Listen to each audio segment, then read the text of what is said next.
Ipoh might just be the best small food city you've never heard of. And if you go straight from Penang to KL, you'll never know what you're missing. We're John and Lisa, and this is Ipoh. So after a short train ride from Penang, we've arrived in Ipoh. It's going to be our base for the next 2 nights. Hot as hell as well. Oof, it is hot as hell. The further south we go, the hotter it gets. Yeah. Who knew? I'm so overstimulated looking at all the adverts. Everywhere seems to sell biscuits and cake and chicken. Okay. There seems to be 2 restaurant Tukis. This one's closed. This one's the one then. Looks like we're having noodles then. So this is the original Tuki since 1963 apparently.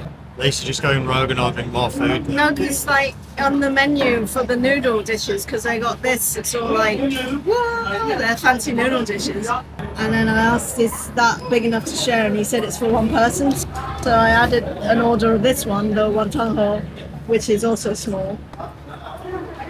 Okay, this is like the famous one here. It's called, I think it was like full moon noodle. This is the moon.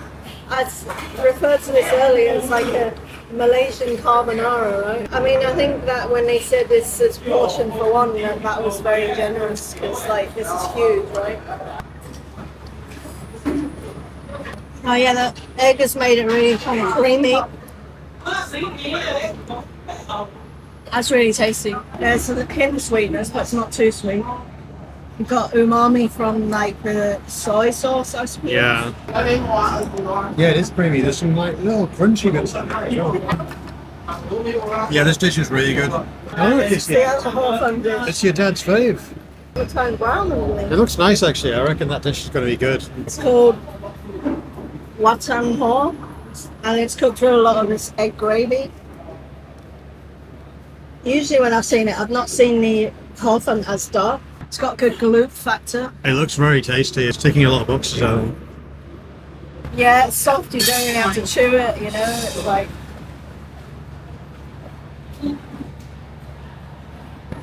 Yeah, it's good. That egg gravy is really nice and smooth. Yeah. So this plate here has got the fried bits. We've got spring rolls underneath and chicken wings. Seems to be like you said, like it's like fried bean curds. I think it is a bean curd skin that you can see. Crispy. No, it's almost like seasoned meat paste. The bean curd brings a lot to it. Yeah, that nice crispiness. Looks like they've done a nice job up there. It's got a really good marinade. It's like, I think it's that sort of red fermented tofu marinade. It's got a lot of umami in there. It almost tastes like lactone. Oh. I think you know what I mean when you try it. Yeah. Very interesting food. It's like food that I've never really experienced before. It's a challenge in the end. Quite extensive amount of food that he ordered. But there we go. Maybe they can go in my grave, so order too much food. Well, if you've ever watched like our stuff, you'll see a recurring theme there. But I'm really glad you added on the second noodle dish because that was like a real standout. I really enjoyed that. Did you like one. that? Yeah, See, and I was thinking like, okay, we've got too many noodles, but actually we had too many snacks. I'd give the noodle dishes about 9 out of 10. I enjoyed them. The fried chicken, you're right, it does taste exactly like lapchung. Evil genius. But the main thing, if you come here, get a couple of noodle plates, you get maybe 1 side dish, and then you'll be happy.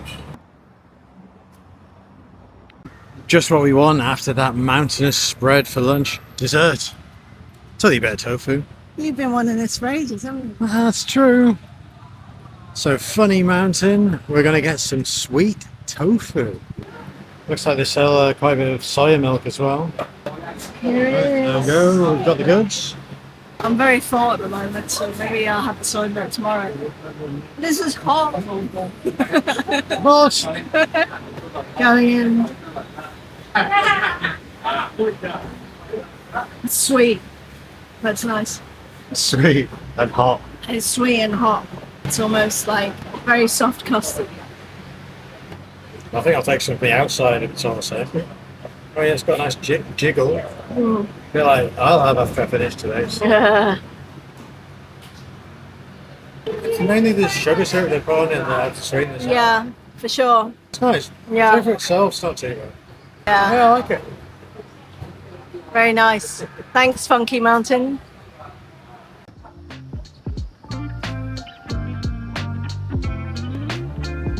If you don't have a street with umbrellas above it, are you even trying?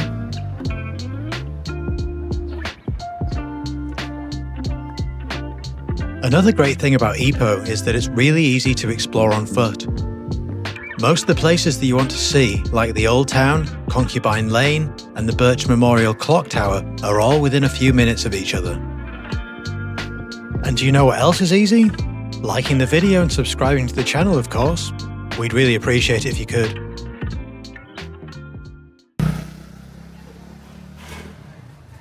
We are here to eat chicken and bean sprouts. It's Ipoh's famous, one of their signature dishes. Everyone's picking on the chickens in Ipoh. Yeah, for sure. But this place is like living in the future. So you need to scan the QR code. Yeah. I mean, when we say living in the future, Pizza Hut did try and do this in the UK. But that didn't work. I know the drinks are coming, so I think it's working. There we go. Thank you. It's a very big restaurant space. Got an open kitchen there with about brigade of 5 in there. Right, well, the food is coming absolutely no time. That's the giant plate of bean sprouts. That's small. Wash the chicken for 2. Yeah. Looks a reasonable amount. Served in soy sauce. Bit of rice. It's a small dinner for us because we had a rather extensive late lunch by accident. But usually accident. Usually between us at home we could eat half chicken each, couldn't we? This Don't is tell less than people half that. chicken. Anyway. Yeah. This is oil rice, so that's called that because I think it's cooked in some like chicken drippings. So What? a very sweet compote. See how it pairs with my savagely sweet kumquat juice.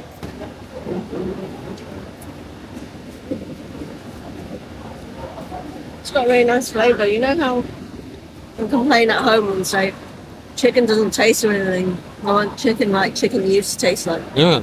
It's more like what chicken used to taste like. So these are stir-fried, I understand. And they're warm, they're really good. And I've got a little like sesame oil or something on there, it's tasty. Yeah. Soy sauce. Very simple but delicious. So when Lisa told me that she wanted us to come out for like boiled chicken and bean sprouts, I was like, okay, yeah. I mean, I can't say it like really like tick a lot of boxes in my psyche. Look, I take it back. What they are the freshest, plumpest, crunchiest bean sprouts. The best bean sprouts I've ever eaten. Yeah. It worked really, really well with the chicken. So like, well, I guess the people at Ipoh do know a thing or two about it after all. What I'll say about this dinner is it's very clean tasting. Can't go wrong. It's a very similar experience with like Hainanese chicken rice. It's very, very similar dish, yes. Yeah. And what's not to like about that? Another win for Ipoh.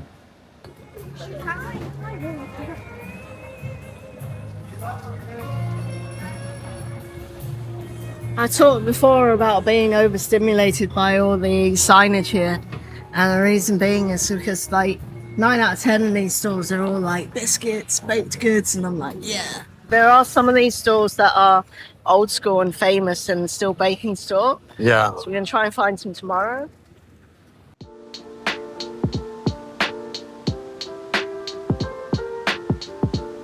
The thing about Ipoh is there's something interesting around pretty much every corner, as we discovered on our way to breakfast on day 2.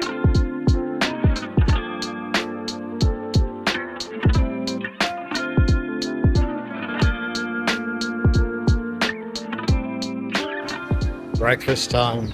So I hear this is like a 100-year-old place to have the famous white coffee. White coffee. Well, do you think it might be better than that one we had in the hotel out of a sachet? I reckon so, yeah. So we managed to order some food. It's quite chaotic in here. So we have the famous white coffee, but we've got iced because it's raging hot already. The in-house flan, Can't really wobble it because the sauce will go all over the table, but you get the picture. These soft eggs to go with my kaya toast. And this one, they call it like ji cheng feng with curried pig skin. It's not slightly curried. I was imagining it was going to be crispy. Oh no, see this is like stewed down. I think they deep fry it first and then it's cooked down, and what it is it comes like a sponge, and then it's very much like, you know, when you have a deep fried tofu puff and it soaks up the sauce. Yeah. Pig skin does the same thing, so it's more like a flavor carrier. You're converted. Pig skin's fucking mega. Yeah, it's like soft and yielding, but it also has almost like a snap. This is a very interesting bowl of food. Very. This is a very typical Malaysian breakfast, right? So we've got really soft poached eggs. You can see those are like on the verge of cooked. And you add a little white pepper and a little soy sauce. And then what you have on the side for dipping is kaya toast. So it's basically toast and kaya jam. And then you eat the two together. Now, I don't know if you know, but I'm a big lover of eggs, so... Dude. Big lover of eggs. I think this could be a winning combo for me. Not quite sure what to make, but... Yeah, you don't look totally sold. On the fence with it, because it's overridingly sweet, and I expected it to be more savoury because it's like an egg breakfast. Yeah. It is very sweet as an aftertaste, but yeah, I'm not right with it, you know. I quite like it. You just got to embrace the sweetness. Embrace the culture. Yeah. Not bad. This is one of the real reasons we came, wasn't it? Yeah. So from an egg dish that we're not sure if it should be sweet to one that definitely should be sweet. It certainly looks smooth. It's very smooth. And it's not killing me with sweetness, you know? It's pretty good. Like, very soft. Look at that. Jiggle, jiggle. No air bubbles in that. Melts away nicely on the tongue. I'm just going to go another floor of these. So we ordered a hot version of the coffee as well. It kind of occurred to me that we're just like being dicks really, and we've ordered like sort of Guilo iced versions of their white coffee. To be fair, I'd say 30% of people are having the iced ones because of the heat, I think. Yeah. But like you say, a lot of the... it's because the elders don't drink cold drinks, wouldn't they? No, it's true. So like a lot of people are ordering this, and we thought, well, we should try it in its original form, which I presume is hot. Well, like your parents and my dad actually have never had a cold drink in their lives, have they? Yeah, I'd say maybe you get more coffee flavour out of this because it's not being diluted by the ice cubes. Yeah.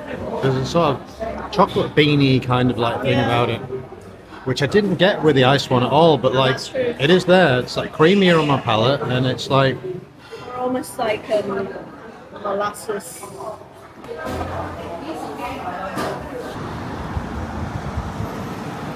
Ipoh is famous for its Chinese traditional biscuits, and this place has been in business since 1918, making it one of the city's oldest and most legit biscuit shops. We even found some of Lisa's mum's favourites, which came with us, as well as our own stash, of course.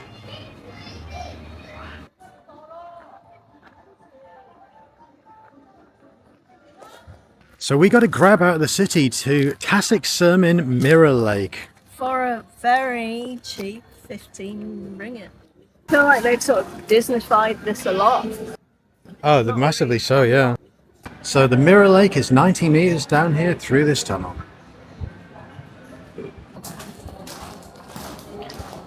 We're just coming out onto the Mirror Lake now, also known as a lake.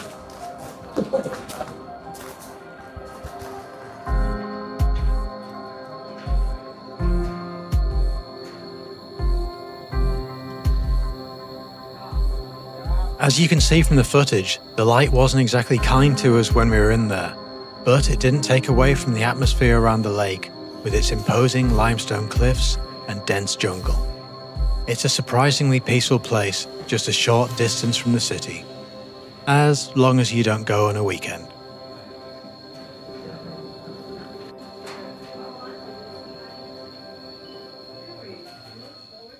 So when you go in there, they take some photographs of you and then they try and sell them back to you at the end. We anticipated that because we read it in some reviews, but they actually print them out. Which is a real waste, because I'm hoping that they like stick that on some sort of like wall of fame somewhere, because I pulled a good face for it. Unfortunately, it goes straight in the bin, which is a bit of a shame. So what did you think of the experience? It was, well, it's wham bam, thank you ma'am. So like you come here straight to the entrance of the attraction, you walk through that tunnel and 90 meters only. Yeah, then you're at the lake. You take a couple of photographs and That's you can about pay it. for a boat tour if you want, but there's not a whole lot else. But luckily the whole area here is like really, really picturesque, surrounded by these massive limestone cliffs. And I think you can walk from here We're potentially. going to try to those temples, the cave temples. And this is Kin Lung Valley. Nice tasteful sign that's been put up there.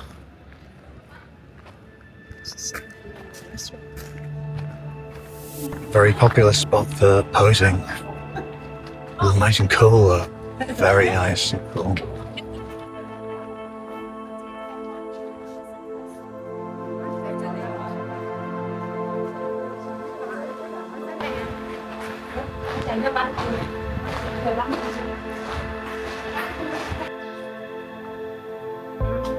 Very peaceful.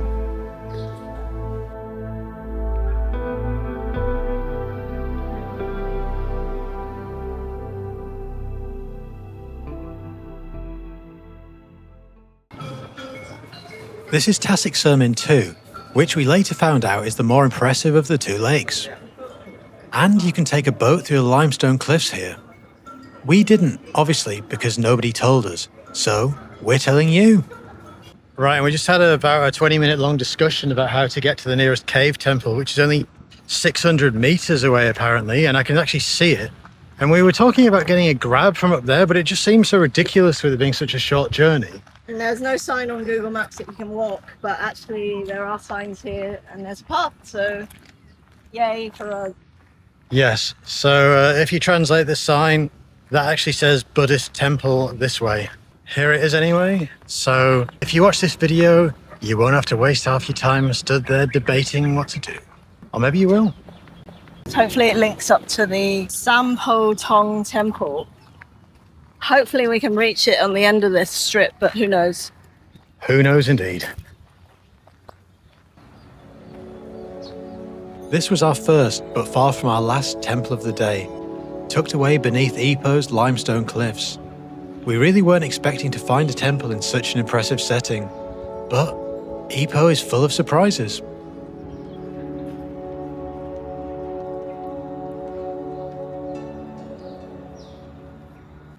Right, we're on our way out on foot now, and we are looking for the next temple. Right, we just had to walk down the hard shoulder of the highway just for about 100 or 200 meters, not too bad. Now we found another side path, which we think is going to take you to that other temple you can see in the distance. Here is that small temple here. We'll just take a quick look because we're on our way to the main one. And Lisa says it closes at 2 o'clock. Lisa's got the zoomies, so we're not going to be hanging around here, but there we go. Let's get to the temple before it closes.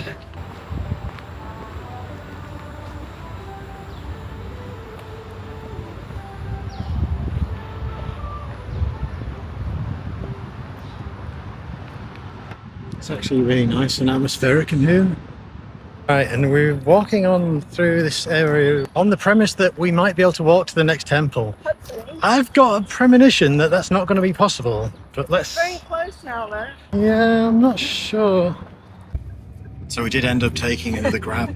We tried to walk on the what used to be a path We were through so the close. yeah through the forested area, and like in the overgrown area, there's some stone elephants and stuff that are just being like sort of like left to go back to nature, but it's It was not. full of plants, and then I got like 3 mosquito bites were there. So like we turned around, then we tried to go on the highway, and The hard shoulder ran out. the hard shoulder ran out, and there was a sort of crash barrier there.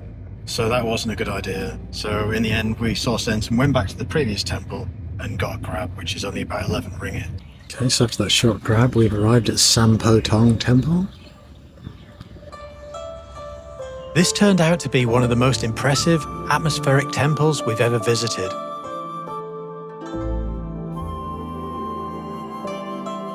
The gardens set the scene.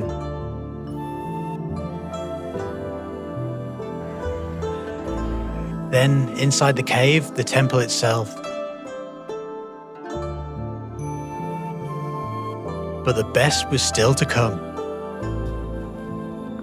Whoa.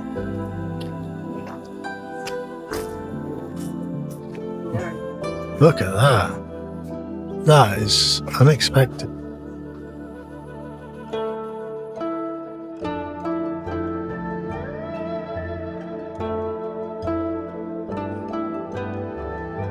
Hi, Mr. Tortoise.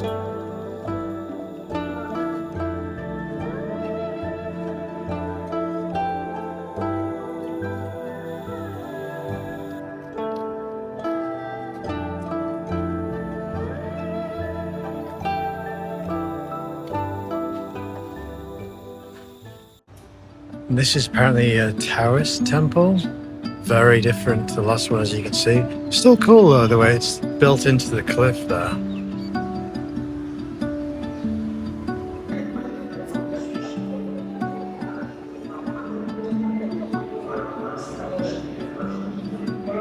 Yay! And if you wonder about human nature, please do not throw coins towards the dragon mouth. They've even blocked the mouth off to stop people doing it.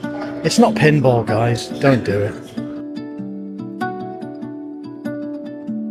By this point, we were about templed out, and we had big plans for lunch. But this is Lin Seng Tong, our last temple of the day.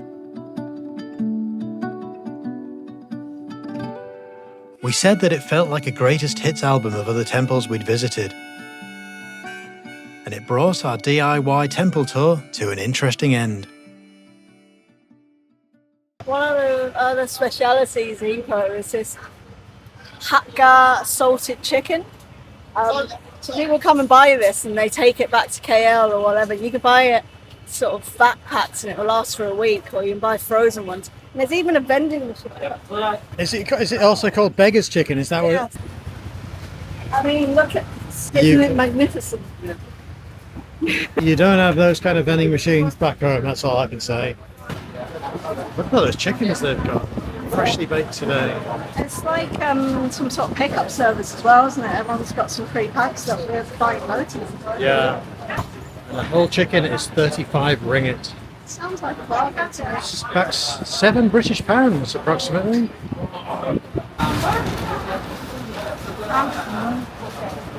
呢度冇飯，呢度冇飯賣啊！ I was like, yeah, right. She's like, no, no rice.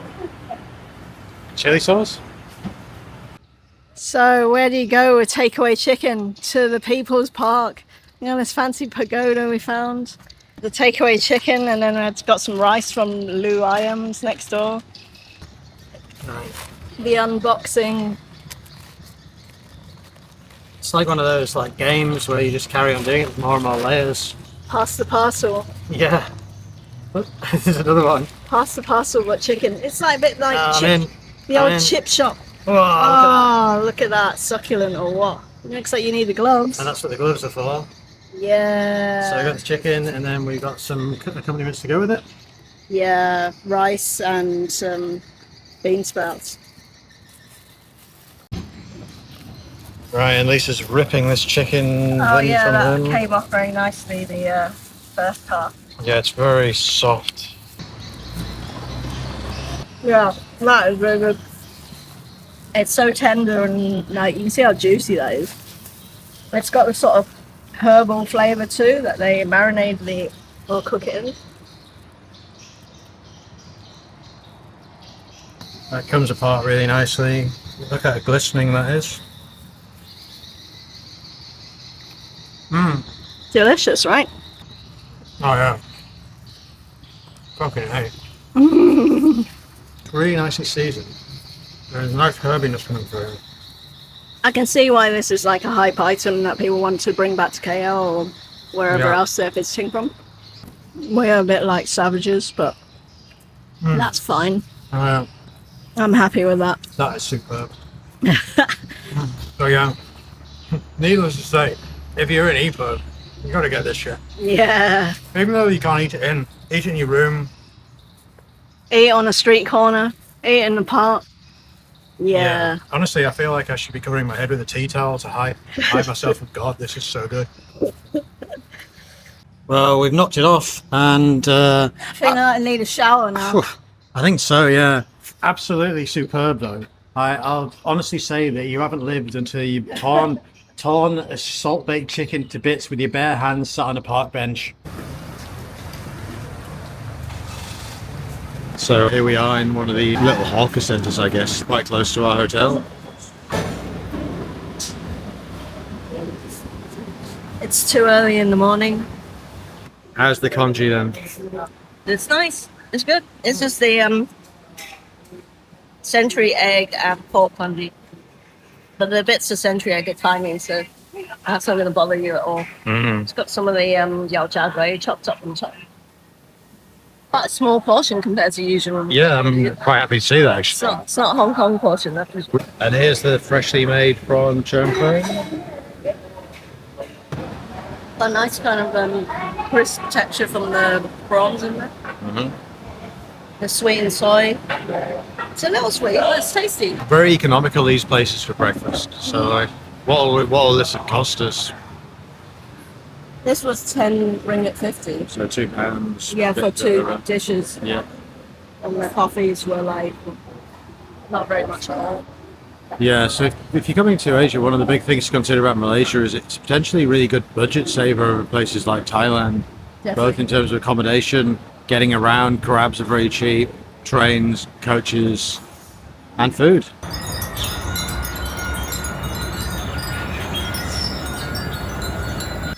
I don't know about you, but this is the biggest joss stick I've ever seen.